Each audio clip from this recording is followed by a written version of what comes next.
ఆంధ్రప్రదేశ్ రాజకీయాల్లో చంద్రబాబు నాయుడికి ఒక ప్రత్యేకత ఉంది.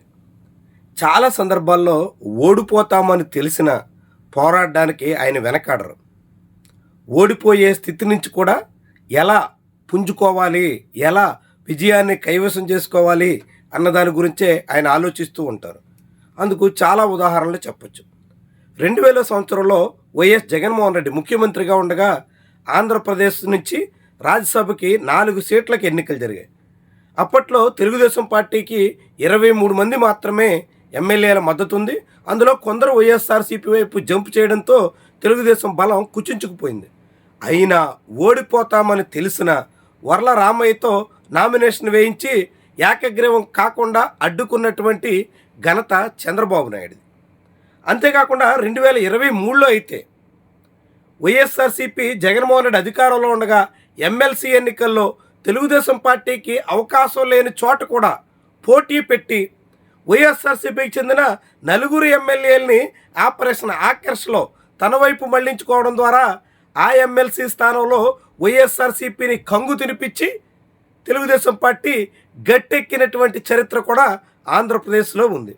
అంటే గెలిచినా ఓడినా తమ బలంతో సంబంధం లేకుండా అన్ని చోట్ల పోటీ పెట్టి వీలైతే కైవసం చేసుకోవడం, కాకుంటే వాటమినైనా ఎదుర్కోవడం చంద్రబాబు నాయుడు జగన్మోహన్ రెడ్డి అధికారంలో ఉన్న కాలంలోనే వ్యవహరించినటువంటి పద్ధతి. మరి ఇప్పుడు అలాంటి చంద్రబాబు నాయుడు ఏం చేయబోతున్నారు అన్నది కీలకమైనటువంటి అంశం. ఆంధ్రప్రదేశ్లో ఇటీవల శాసన మండలి డిప్యూటీ చైర్మన్ సీటు ఖాళీ అయింది. ఆ స్థానానికి వైఎస్ జగన్మోహన్ రెడ్డి అండతో జకియా ఖానుం 2021లో కైవసం చేసుకున్నారు. ఆమె తాజాగా పదవీ కాలం ముగియడంతో రిలీవ్ అయ్యారు. ఆ సీటుకి ఇప్పుడు వైఎస్ఆర్సీపీ తరపున తోమాటి మాధవరావుని అభ్యర్థిగా జగన్మోహన్ రెడ్డి ఎంపిక చేశారు. దాంతో ఇప్పుడు కందుకూరు అసెంబ్లీ నియోజకవర్గానికి చెందిన కమ్మ కులస్తుడైన తోమాటి మాధవరావు ఏపీ శాసన మండలి డిప్యూటీ చైర్మన్ పోస్టుకి బరిలో దిగబోతున్నారు. మరి ఇప్పుడు తెలుగుదేశం పార్టీ ఏం చేస్తుంది?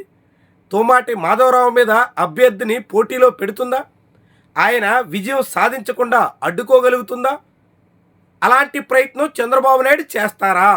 గతంలో చంద్రబాబు నాయుడు అనుభవరీత్యా వర్ల రామయ్య కావచ్చు, పంచుమర్తి అనురాధ కావచ్చు, భిన్నమైనటువంటి ఫలితాలు సాధించిన పోటీ పెట్టినటువంటి ఘనత అయితే చంద్రబాబుది. మరి ఇప్పుడేం చేస్తారు? చాలా కీలకమైనటువంటి వ్యవహారం. ఎందుకంటే ప్రస్తుతం శాసన మండలి లెక్కల ప్రకారంగా మొత్తం 56 మంది ఎమ్మెల్సీలు ప్రాతినిధ్యం వహిస్తున్నారు. 2 స్థానాలు ఖాళీ అయ్యాయి. గవర్నర్ కోటాలో ఖాళీ అయినటువంటి ఆ 2 సీట్లకు 2 నేతలను నామినేట్ చేయాల్సి ఉంటే చంద్రబాబు నాయుడు తాత్సార్యం చేస్తున్నారు. పోటీ చాలామంది ఆశావాహుల మధ్య ఉండడంతో ఎవరిని ఎంపిక చేస్తే ఏమవుతుందో అనే కలవరం చంద్రబాబుని వెంటాడుతోంది.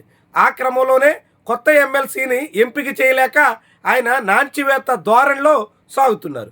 దాంతో ప్రస్తుతం 56 మంది ఎమ్మెల్సీలుంటే అధికారికంగా అందులో 32 మంది వైఎస్ఆర్సీపీ ఎమ్మెల్సీలు ఉన్నారు. అంటే ఎట్టి పరిస్థితుల్లోనూ వైఎస్ఆర్సీపీకి డోకా లేదు అనే సంకేతం ఆ నెంబర్ ఇస్తుంది. కానీ తెలుగుదేశం పార్టీకి కేవలం 10 మంది మాత్రమే ఎమ్మెల్సీలు ఉన్నప్పటికీ వైఎస్ఆర్సీపీకి చెందిన మరొక సుమారుగా 2 మంది తెలుగుదేశం పార్టీకి ప్రత్యక్షంగా కాకుంటే పరోక్షంగా మద్దతు ఇచ్చే అవకాశం ఉంది. ఇప్పటికే పోతుల సునీత, మర్రి రాజశేఖర్ ఇలాంటి ఒక 2 మంది ఎమ్మెల్సీలు వైఎస్ఆర్సీపీని వీడి అటు టీడీపీ కాకుంటే జనసేన, అది కాకుంటే బీజేపీ పక్షాన చేరిపోయారు. దీంతో ఇప్పుడు తెలుగుదేశం పార్టీకి ప్రత్యక్షంగా ఉన్నటువంటి 10 మంది ఎమ్మెల్యేల మద్దతు, అది కాకుండా జనసేన 2, బీజేపీ 1 ఎమ్మెల్సీ, వీళ్లకు తోడుగా వైఎస్ఆర్సీపీ నుంచి వచ్చినటువంటి మరొక 2 మంది వరకు, అంటే మొత్తంగా కలిపి 20 మంది వరకు తెలుగుదేశం కూటమికి బలం కనిపిస్తుంది. మరి ఇలా 20 మంది ఎమ్మెల్సీల బలం ఉన్నటువంటి చంద్రబాబు నాయుడు శాసన మండలి డిప్యూటీ చైర్మన్ సీటుకి పోటీ పెడతారా? కాకుంటే మెజారిటీ వైఎస్ఆర్సీపీకి ఉంది కాబట్టి ఏకగ్రీవంగా ఎన్నికయ్యే పరిస్థితికి అంగీకరిస్తారా?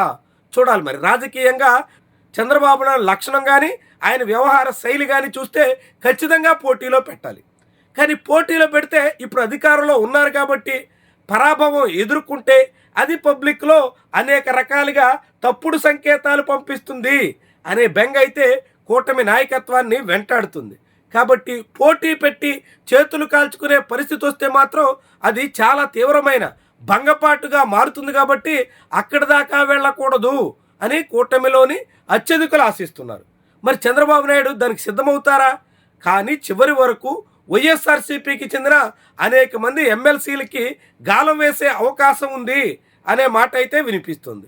ఇటీవల గుంటూరు చెందినటువంటి చంద్రగిరి యేసురత్నం అనే ఎమ్మెల్సీ వైఎస్ఆర్సీపీ తీరుని ప్రత్యక్షంగానే ఖండించారు. ఆమదాల వలసలో చింతాడ రవికుమార్కి అండగా మొత్తం వైఎస్ఆర్సీపీ నాయకత్వం ఉంటే ఆ పార్టీ ఎమ్మెల్సీగా ఉన్న యేసురత్నం మాత్రం భిన్నమైన స్వరం వినిపించారు. సో అలాంటి ఎమ్మెల్సీలు కొంతమందికి చంద్రబాబు నాయుడు తన వైపు మళ్లించుకునే ప్రయత్నం చేయొచ్చు. వీళ్లతో పాటుగా పిఆర్టీయు ఉపాధ్యాయ ఎమ్మెల్సీలుగా ఉన్నటువంటి మరికొందరికి కూడా తన వైపు మళ్లించుకోవడానికి తగ్గట్టుగా చక్రం తెప్పొచ్చు అని కూడా భావిస్తున్నారు. అదంతా జరిగినా మొత్తంగా చంద్రబాబు నాయుడికి పూర్తిగా మెజార్టీ అయితే దక్కే అవకాశాలు కనిపించట్లేదు. అప్పుడు కూడా 25 మంది ఎమ్మెల్సీ లోపు మాత్రమే కూటమికి చంద్రబాబు నాయుడు గాలం వేసినటువంటి ఇతర పక్షాల మద్దతు ఉంటుంది. మరి అలాంటి సమయంలో చంద్రబాబు నాయుడు 25, 30 ఇలాంటి నెంబర్ కనుక చాలా దరిదాపుల్లో ఉన్నట్టు కనిపిస్తే అప్పుడేమైనా పోటీకి సిద్ధమవుతారా? కాకుంటే ఏకగ్రీవంగా ఎన్నికకు రెడీ అవుతారా చూడాలి. ఎందుకంటే శాసనమండలి చైర్మన్ కూడా వైఎస్ఆర్సీపీకి చెందిన నామినేటెడ్ ఎమ్మెల్సీ మోషన్ రాజు ఉన్నారు.